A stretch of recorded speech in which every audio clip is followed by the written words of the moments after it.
guys, what's going on? It is Ash here coming at you today in Raid Shadow Legends. How you guys doing? You ready for the weekend? If you're watching this video in real time, I am. I'm going out this evening. I am playing third wheel.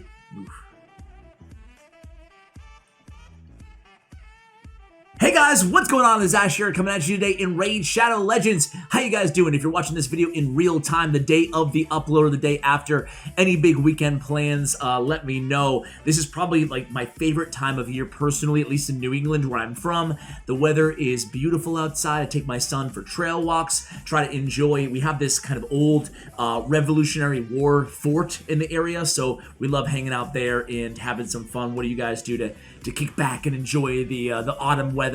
Either way, today's video is going to be about Ursin Ironhide, a champion. I saw both the bear champions with, dude, Battle Pass Season 1. Battle Pass, what's that, man? What is Battle Pass? Are we ever going to get a Battle Pass Season 2, man?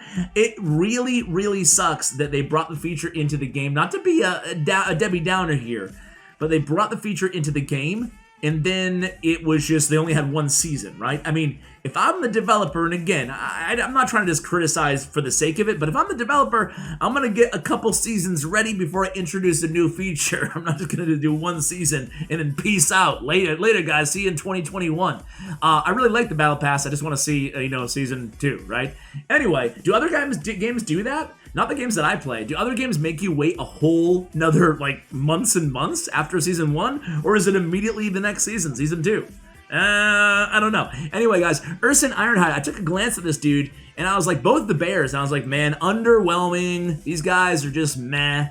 Man, I was wrong with Ursin Ironhide. His Skinwalkers is definitely going to help me. I built him out specifically to do guides on him here on YouTube, and also to use him in Faction Wars. Because for Faction Wars and for Doom Tower, I keep saying this every video, going to want to really be on the lookout for champions like Ursin. Ursin. Dude, half the champions. I want to know the guy who makes up these champion names, right? Maybe not Ursine Ironhide, but some other champion names are really crazy. Attack one enemy, 35% chance, actually booked up to 50% chance of increasing the cooldown of one of the target's skills by 1 turn at random. So I really like that, actually. I like Confounding Crush on an A1. Increasing the cooldown by 1 is actually really solid for an A1. Based on defense. This is why, why I'm building him out for Faction Wars, why I think he's going to be useful for Doom Tower, is because his damage is based on defense. On his beat back ability, his A2 attacks one enemy 2 times. Each hit has a 75% chance, make it a 100% chance when fully booked on a 3 turn of decreasing the turn meter by 5%.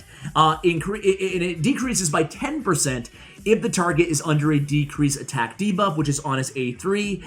Rampaging Swipe on his A3 on a 4-turn cooldown attacks all enemies, and then has a 100% chance when booked of placing a 50% decrease attack on the AoE, damage based on defense. Check out his Ursin Brutality, his passive. This is really cool. Has a 100% chance with each hit when booked. You have to book this champion. That's the bad news. To get the full value, certainly, but definitely requires books. If you're going to build him, you want to plan that you're going to have to book him. So that's definitely a downside. We're talking about a lot of books into this champion, to be fair. 4 abilities, all requiring quite a bit of books, especially his passive. You want to get this up to 100%. This is where his real utility is hidden, in the passive. Each hit has a 100% chance, when booked, of decreasing the target's turn meter by 7.5%.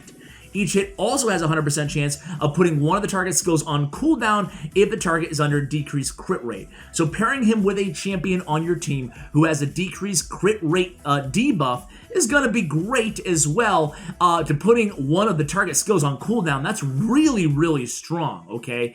Decreased crit rate buff, though, is a really crappy debuff to have. So I'm of the mind of, even if you don't have decreased crit rate, he's still great because decreasing every target's turn meter by 7.5 per hit at 100% chance, that is based off accuracy though, is really useful in an already useful kit. He's doing a lot of damage, it's all based on defense, this guy's very difficult to kill, and he has really good base stats, almost 20k HP, and his defense at 1222. His speed, however, not the case, 94 speed, so, it is what it is. In terms of stat priorities on this champion, obviously defense, getting a little bit extra HP, why not? It scales well. I actually have a defense on his ring here. I think I would actually change that to HP. And I talked about this in a previous video too. Especially with a base HP like that, why not take advantage of a little HP percentage? I do have crit rate gauntlets on him because he actually puts out a decent amount of damage. You can see I don't have my gear glyphed. So I went crit rate. I have defense on the chest. I do have one glyph on that. And I have speed on the boots. So these are the artifacts that I have on him. And you'll notice I have an accuracy gear because I don't have an accuracy banner on him. I have a defense banner. However, most of you are going to want an accuracy banner on him. My goal when building this champion out was to put him in a defense banner, stack some more defense on him, and then find the accuracy elsewhere, even if it meant going with an accuracy set, which I ended up doing. So went with accuracy with a substat accuracy where I could find it, and that's basically how I built this champion. You'll see I put him in Relentless gear. A champion like this I think has a nice synergy with Relentless gear. Granted, Relentless gear very difficult to get, and I'm aware of that. I was actually kind of on the fence, so you can definitely just go defense sets on this champion. You can go speed sets. You can use a lot of speed on this champion, so I think if I was to rebuild him without Relentless, I would put him in probably speed, maybe with one accuracy just to help out there as well. So that's what I have. I also went crit damage on the amulet. So no matter what gear you have though, this champion's great because he's difficult to kill, does a decent amount of damage, solid multipliers, has the turn meter, so he has kind of this built-in crowd control in every single one of his hits, and he does have that AoE on a 3-turn cooldown as well. So I thought Relentless, well heck, if he goes again, that's more turn meter manipulation, that's more 7.5% on the board. I also have a Sniper to help increase his chances of landing these debuffs, also Master Hexer to extend the duration of his debuffs, his decreased attack debuff. I have Lore of Steel on this champion, and I have Evil Eye on this champion. I went War Master to even get more damage out of this champion on the offensive tree. We went with a very typical War Master offensive build on this champion right down the left-hand side. So I'm really impressed. I can't wait to use this dude. I don't have Skinwalker Crypt open right now, but I can't wait to use him in Skinwalker. He is a Force Affinity, so you can definitely use this champion as a support in Dragon's Lair as well. In terms of his ratings, man, I would give him in campaign, certainly for progression, a 5 out of 5. A great champion to help you get through Nightmare campaign. Arena offense, I wouldn't call him a 5, but I'll mark him a 4. He can help you out up to gold 4 or so. You can actually run him all the way to endgame, all the way to platinum tier arena, because he is based on defense. So you can stack him and put him in a defensive team. Maybe with a champion like Seeker in the lead. Maybe with, if you can find you'd have to have, not have to, but if you're going to use them in the arena at all, I'm saying you really want to have that decreased crit rate champion there, because having those target skills on cooldown is really dramatically going to help out your team.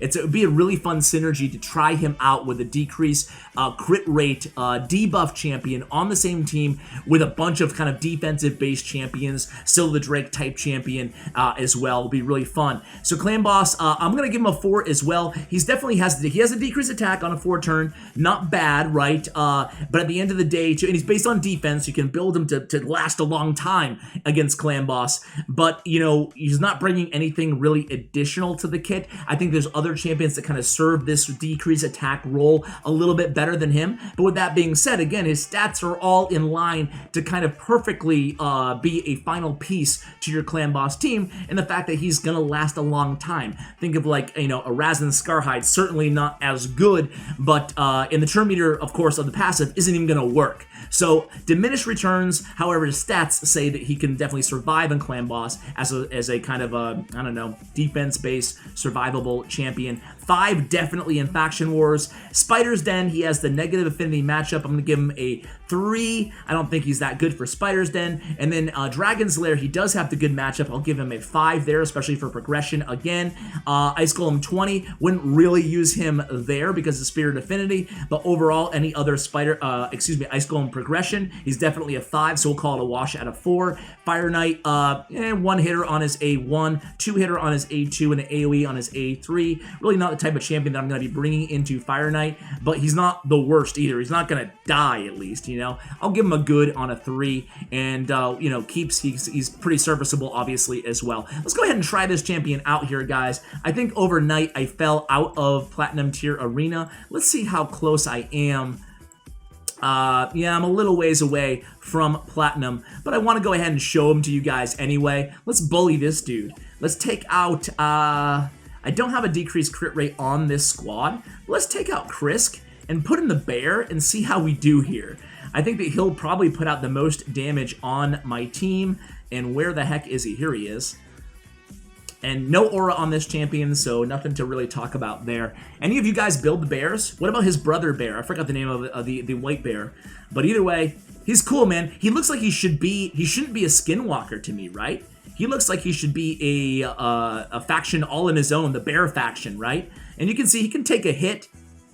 He can take a lick. Not too bad, right? He's still alive at least. We do take that totally decreased turn meter, but you know what? Good news is we have Siffy on the team. She's going to pick him right back up. And finally, he gets a chance to attack, and he gets the Relentless proc immediately. So all that damage just from Ursin so far on the team. Let's see if we can pull through here and beat this team. I said bully, but man, I mean, this guy is, you know, making a fool out of yours truly. If he can beat me, we'll see. The good thing is, though, the good news is all of his ability, all of his great abilities, I should say, the opponent, they're done. And you can see, man, he's my damage dealer. He's my nuker on this team, so to speak. I need to take it off auto real quick here, because we need to focus on Arbiter and stop targeting Nethril here. We need to kill their Reviver. I will get Hegemon to sleep, though, with the A1. And now, let's see. Can we kill her? No. Not bad, though. We did get the decreased of a random skill there, too, but Mountain King's going to end Arbiter's day there, and now we'll be able to pick back up Valkyrie. He does end up dying at the end of the battle, but again, really close to Platinum Tier Arena, and fun team. Put him on a defensive-based team, and I think you guys will really enjoy it. Again, he put out the most damage on the squad there. His AoE attack, especially his A3, does hit pretty hard.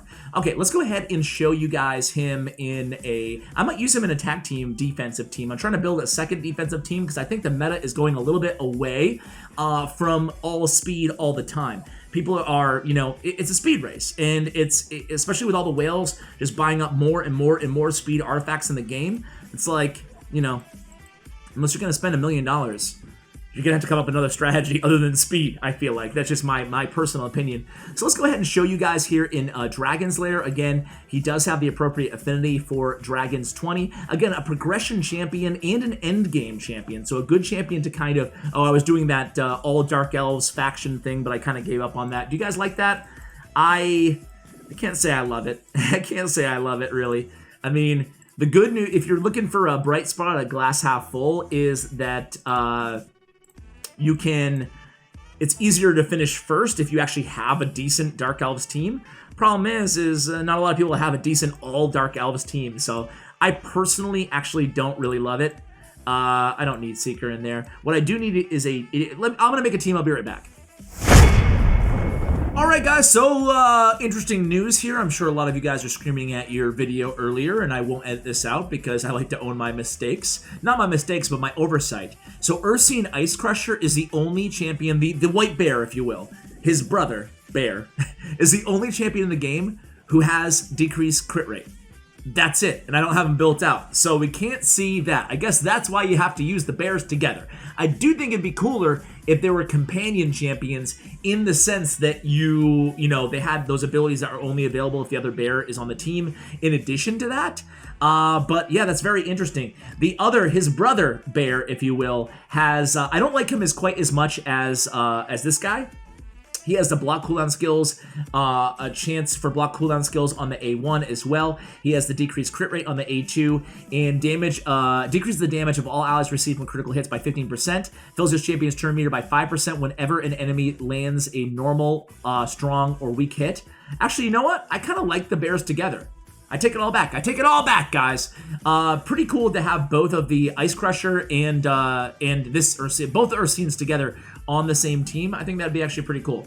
So here he goes again, getting 3 turns in a row. Are you kidding me? That's why Relentless Gear is so good in this game, man. And it's increasing turn meter the entire time along the way. So I think that, again, having both of the bears on a team for, if you guys want to invest, I mean, a lot of you guys have these bears because of, again, the battle pass. I think these investing in both of these champions can not just help you in, you know, Doom Tower and in dungeons and in Nightmare campaign and in progression, maybe interesting on a defensive-based team as well. I think that really, and by the way, the Ice Crusher's stats are all based on defense too. His damage, excuse me, is all based on defense as well. So certainly a lot of synergy between these champions. I think that these guys would be great for Doom Tower, and they're both Skinwalkers. So heck, you build them both out, it's going to be a huge, huge help to you guys in Faction Wars. I think I was wrong about the bear. Were you guys wrong about the bear? Anybody use the bear? Let me know. And by the way, guys, thank you so much for all of the suggestions on the Seeker video in terms of other champions out there who we might be overlooking in terms of really great champions who have helped us out on all you guys, I should say, on your accounts. So thank you so much for all the comments. Go back and read yesterday's video on Seeker. Basically, the gist of the video was, we were wrong, man. How did so many people underestimate Seeker as being one of the best champions in the game for so long? And are there other champions out there like Seeker who are really, really good? Just no one mentions their name with the best of the best, you know? So a lot of great comments in yesterday's video. Thank you all for those. I was able to read almost all of them. I have to update it. I haven't done so since this morning, but I read a lot of them. I tried to heart all of them that I did read. So thank you for all the suggestions. A few of the names there are champions that I have in my vault that I have not used as well. So intending to get something going there as well. So here we go. About a 3-minute run, it looks like. A fairly free-to-play friendly team. You know, when all said and done. But with all things being equal, I think it's a really strong, it's a robust team too, right? You know, I have the healage there with Apothecary and Sil as well, and I think that Ursin just, I mean, this guy's never gonna die, dude. He could probably solo the dragon here, right? And he has the property affinity as well. So I think even though I said that he's not great at Fire Knight, you can still run him for progression. Again, he will help you with the turn meter decreasing as well. So interesting champion. And as you all know, decrease attack, one of the best debuffs inside the entire game. So guys, we're going to go ahead and wrap this video up there. Thank you so much for watching. And as always, take care, guys.